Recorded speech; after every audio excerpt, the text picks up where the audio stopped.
The letter arrived with no seal. No signature, just a simple envelope, hand-delivered by a Saudi diplomat who spoke in a whisper and left without waiting for a reply. It could have been an invitation to a wedding for all its plainness, but to President Ibrahim Traoré, standing in the cool shadows of his office in Ouagadougou. The weight of that envelope felt heavier than gold.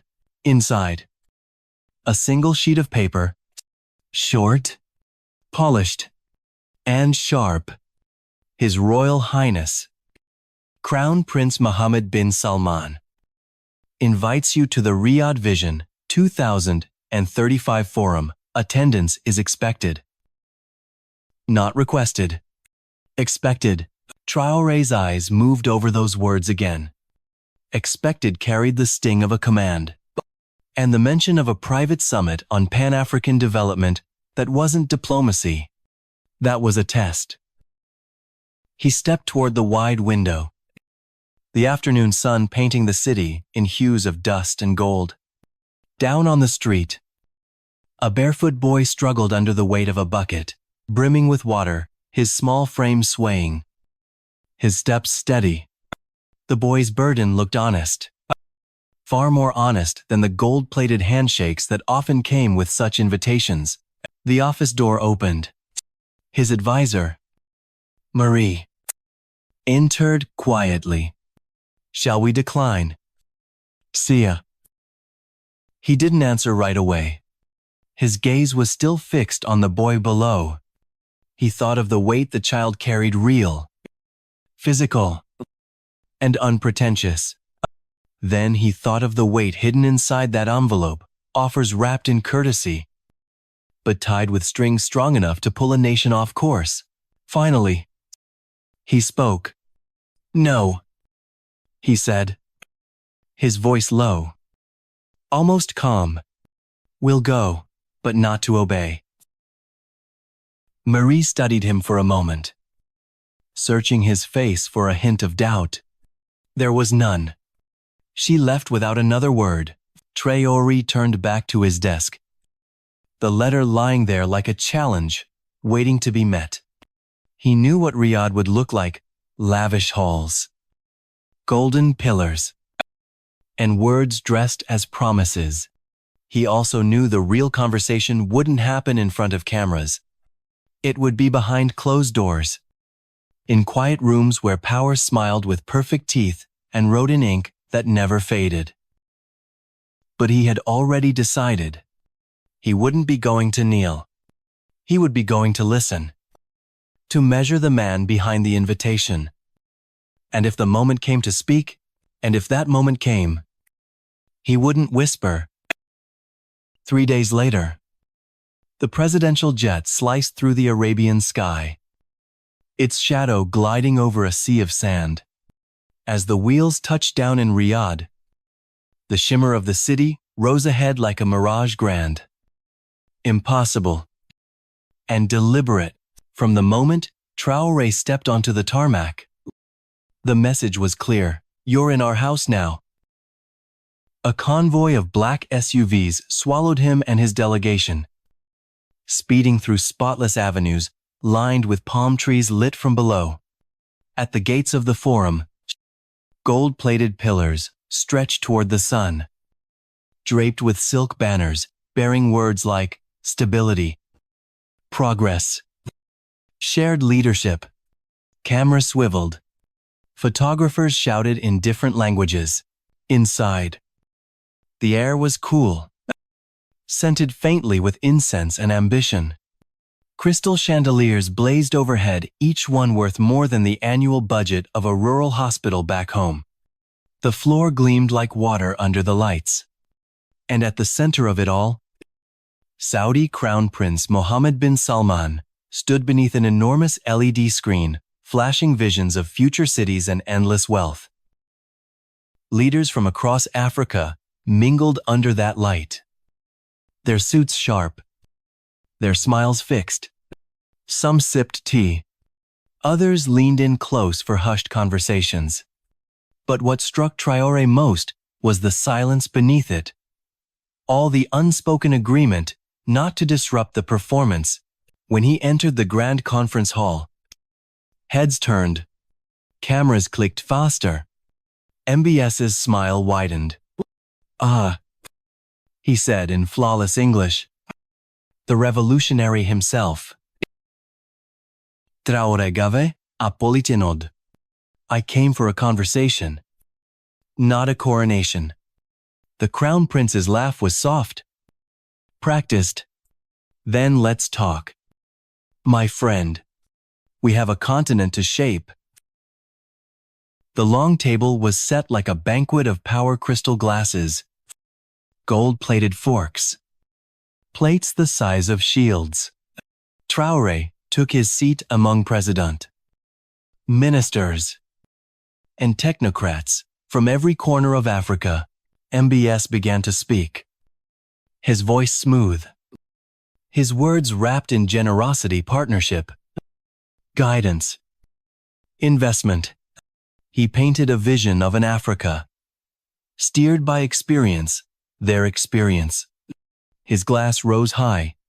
"Together," Ed declared, "we'll lead Africa into its golden age." Applause rippled across the table, safe, eager, unanimous, except for one man. Traoré's hand stayed still. His eyes stayed locked on the prince. He didn't clap. MBS noticed. And for the first time that evening, the warmth in the room thinned. The applause faded, replaced by the gentle clink of crystal glasses. MBS lowered his drink and, without breaking eye contact, shifted the spotlight. "President Traoré," he said, his tone rich with charm and challenge. "Surely you agree.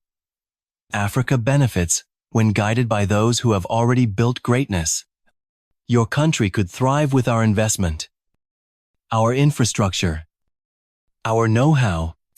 After all, what is revolution without resources?" The room seemed to hold its breath. Ministers glanced toward Traoré, some with curiosity, others with quiet warning in their eyes. He rose slowly, hands resting lightly on the edge of the table. His voice didn't rise. It didn't need to. "You speak of guidance," he began, "as if we are blind. You speak of leadership, as if we are lost." A faint smile curved on the prince's lips. "Not blind, Mr. President. Just inexperienced." Traoré's gaze didn't waver. "Your Excellency, Africa does not require a shepherd. It requires memory. Memory of who we were before maps divided us, before hands weighed us down." The chandeliers seemed to dim beneath the weight of his words. Around the table, a few delegates shifted uncomfortably. Others stared into their glasses. "Africa doesn't need to be led," Traoré continued. His eyes swept the room, catching those who dared to meet them. "It needs to be heard." Then, turning back to the prince, he added, "You claim you'll lead Africa, but Africa leads itself." The silence was a living thing now, thick, electric. MBS's smile never faltered, but the warmth in it had drained away. "Let's sit," he said evenly. "No need for dramatic declarations. We're allies here." Traoré returned to his chair, never breaking eye contact. He could feel the tension spreading like ripples in a still pond. Small, nervous glances, quiet coughs, forced laughter. The prince leaned forward, resting his hands on the polished table. "No nation thrives alone. Saudi Arabia offers not control, but coordination. You want roads, energy, grain independence. We can fund it. We can deliver it. Traoré's reply was immediate. At what cost? For the first time, the prince's expression flickered. Africa doesn't need more deals that feed our stomachs while starving our future. Traoré said, "We've walked that road before with Europe. With the IMF, we won't walk it again." And just like that, the polite veneer cracked. The cameras might have caught smiles, but everyone in that room knew the real conversation had just begun. The public session ended with polite handshakes and curated smiles. But Traoré knew the real conversation was still waiting for him somewhere without cameras, without witnesses. It came sooner than expected. A Saudi approached, his voice low. "The Crown Prince requests a private meeting. This way. Please." The walk through the palace was a journey through another world corridors, lined with marble, so white, it seemed to glow. Walls hung with massive digital screens, showing shimmering visions of future cities rising from the desert. Every step echoed like a countdown. The aide stopped before a tall set of double doors, opened them, and gestured inside. The room was dim, lit only by warm amber lamps. At the center sat Crown Prince Mohammed bin Salman, flanked by two aides. No press, no audience, just the three of them and a folder on the table, sealed with a gold clip. "Please," the prince said, motioning to the chair across from him. "Sit." Traoré stayed standing for a moment before lowering himself into the seat. The prince tapped the folder. "A proposal," he said. "Full funding for Burkina Faso's national railway project. Zero interest. No repayment for 5 years. And most importantly, all infrastructure control remains yours." The offer was clean. Too clean. Traoré didn't touch the folder. "What do you want in return?" The prince didn't blink. Military overflight rights, exclusive energy access, and your support in the African Union on specific votes. Silence filled the room, heavy as stone. "You want a client," Traoré said flatly. "I want a partner who understands how power works." The prince replied. Finally, Traoré opened the folder, scanning the dense legal text. His eyes caught on a single line, buried deep in the fine print: resource development rights, subject to cooperative foreign governance in emergency scenarios. He closed the folder slowly. "You build cities in the desert," he said, "but you still bury chains in your contracts." The prince's voice dropped lower. "The world is run by influence, not ideals. If you want to feed your people, you'll need more than speeches." Traoré stood. "My people have gone hungry before, but we've never sold our land to silence that hunger." He placed the untouched pen on the table and turned to leave. Behind him, the prince called out, "Is that your final word?" Traoré posed at the door. "My word is not for sale, and neither is my country."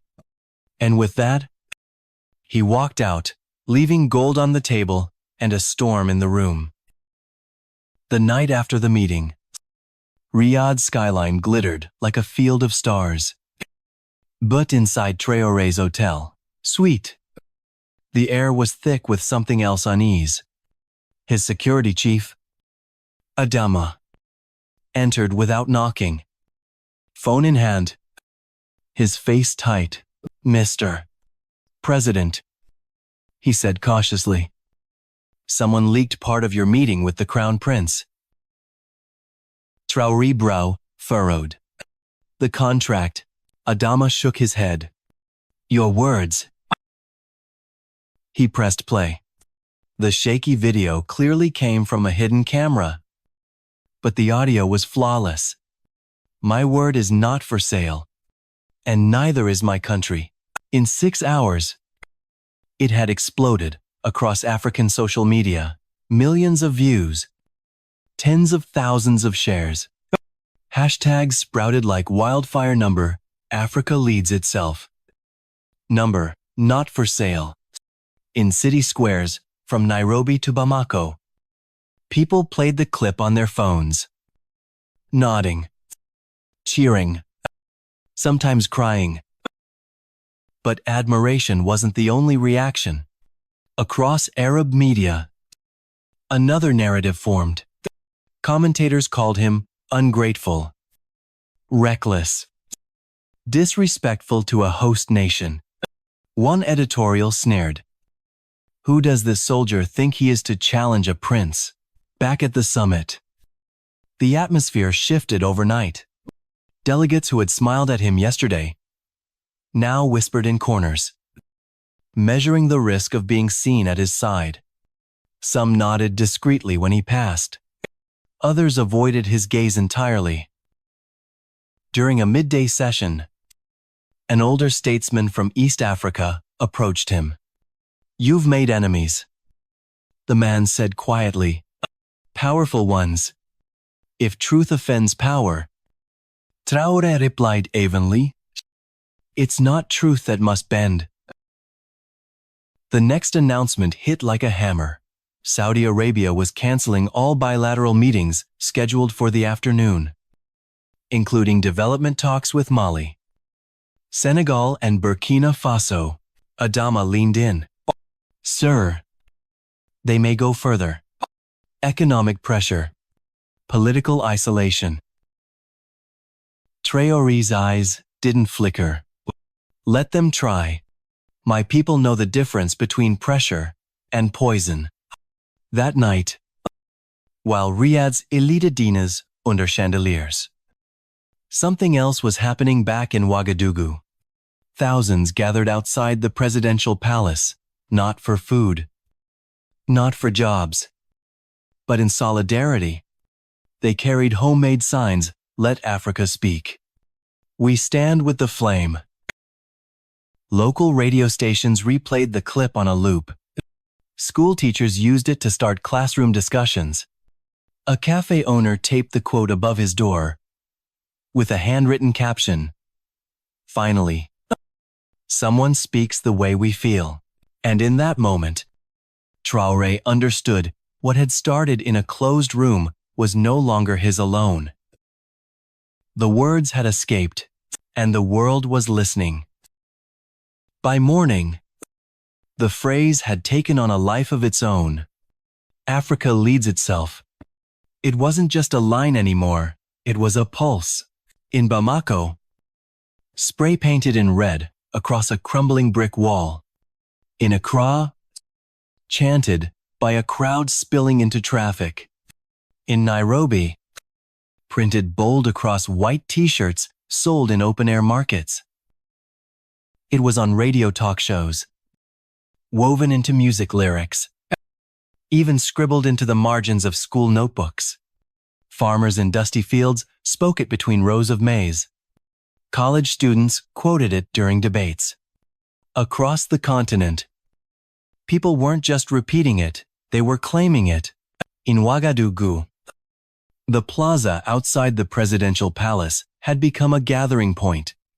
Every evening, the crowd grew. Farmers, still in their work clothes, mothers with children on their hips, students holding cardboard signs. They didn't come for handouts or promises. They came because, for the first time in years, someone had said out loud what they had felt for generations. Marie, Traoré's closest advisor, called from the palace balcony, her voice barely containing its urgency. "Mr. President, I've never seen the people like this. They're not just proud, they're awake." But while the streets swelled with hope, boardrooms filled with unease. In an upscale neighborhood near the French embassy, 3 businessmen, Western-trained economists with deep ties to foreign investment firms met over dinner. "He's going to isolate us," one muttered, swirling his wine. "He already has." Another replied, "What investor will come now? He's poisoning our future with pride." The third, older and quieter, didn't answer immediately. His eyes stayed fixed on the muted television replaying the viral clip. Finally, he set down his glass. "Or maybe," he said slowly, "he's curing something that's been killing us quietly for decades." Meanwhile, in Riyadh, Crown Prince Mohammed bin Salman sat with senior aides in a private chamber. His tone was sharp. "He's undermining our strategy. If other leaders follow his tone, we lose more than influence." One aide asked cautiously, "What do you want to do?" The prince's gaze hardened. "Remind him that standing alone has consequences." The words were soft, but they carried the weight of a warning. Back in Ouagadougou, Traoré stood at his window, watching the crowd gather under the fading sun. He knew what was coming: pressure, threats, maybe worse, but he also knew something else.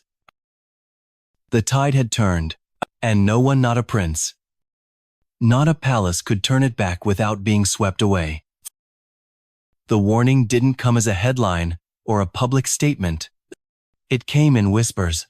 3 days after the crowds first filled the palace square, Traoré's intelligence chief slid a sealed envelope across his desk. No return address. Inside was a single sheet of paper, no logo, no signature, just one sentence, typed in crisp, unshakable letters. Some fires burn too brightly to last. He set it down without a word.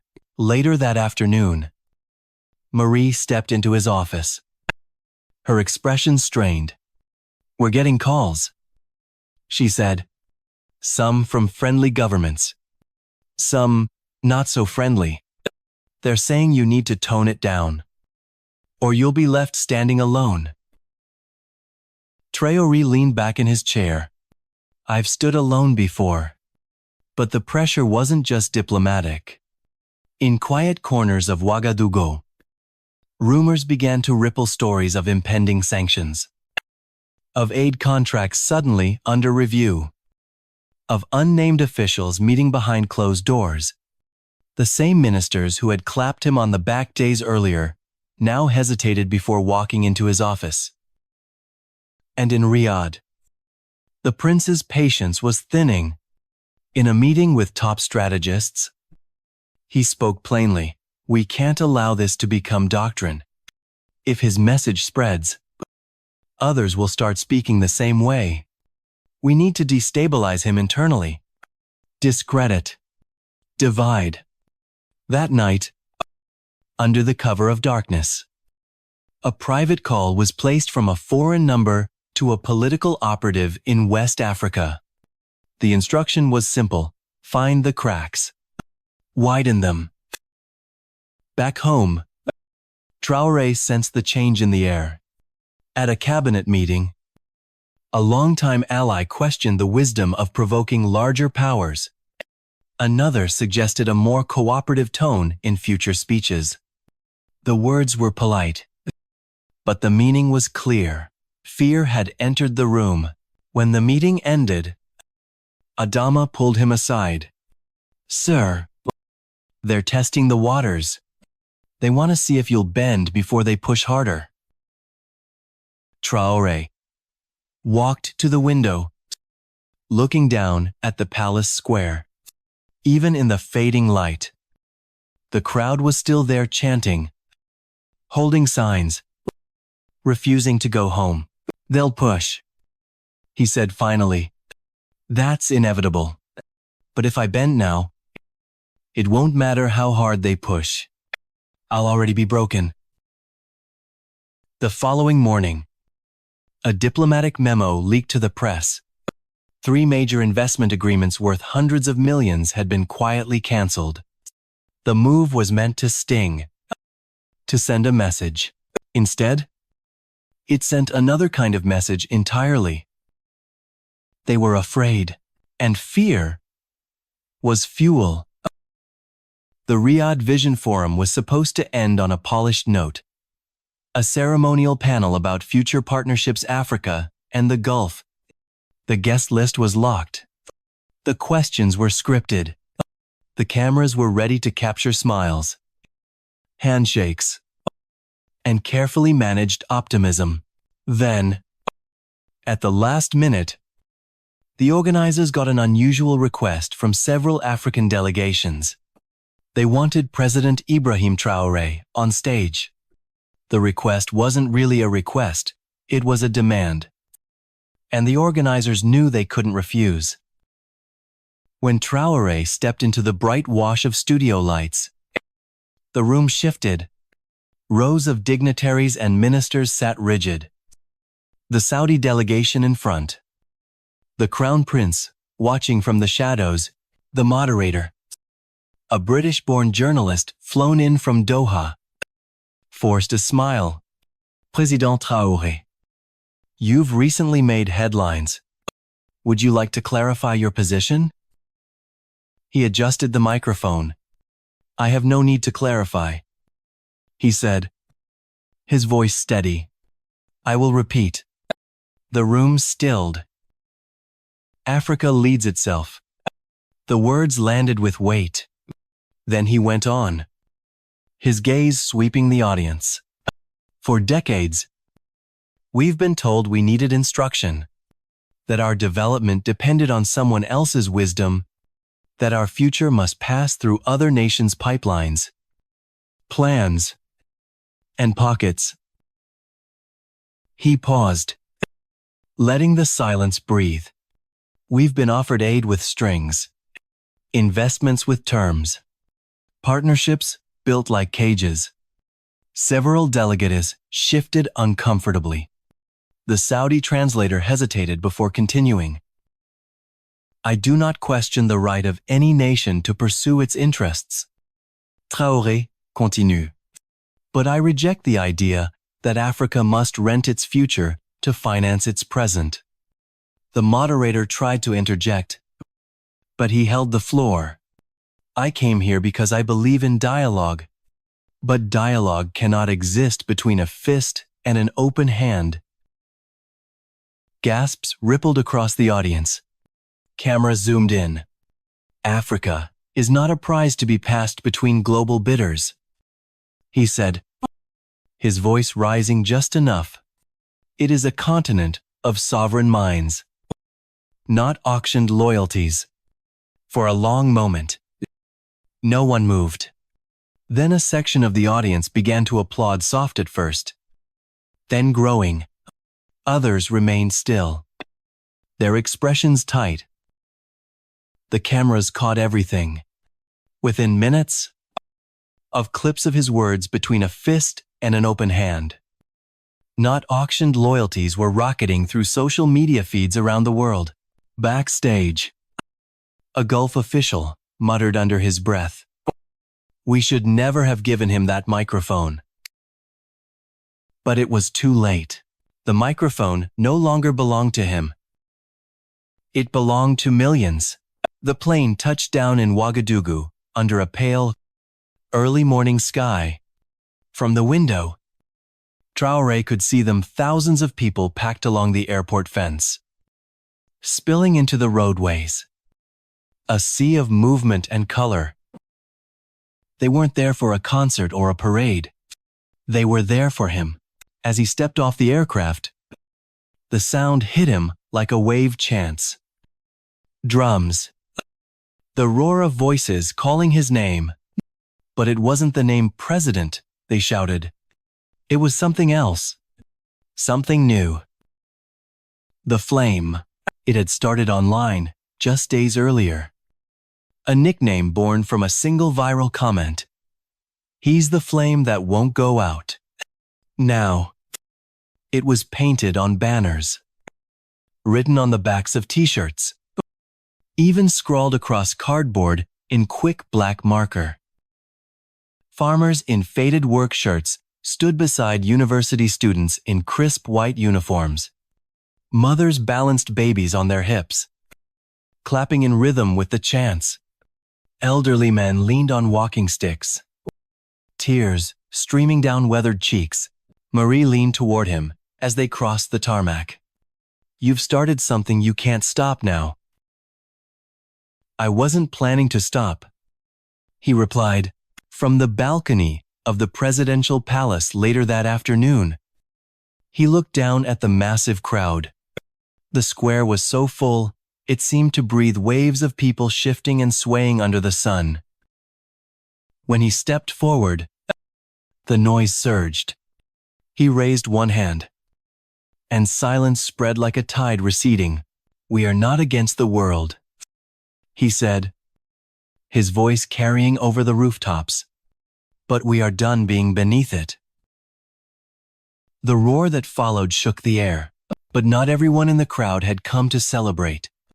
In the shadows of a diplomatic SUV, parked near the edge of the square, a small drone lifted silently into the sky, its lens locked on him, broadcasting live to a private room in a distant Gulf capital.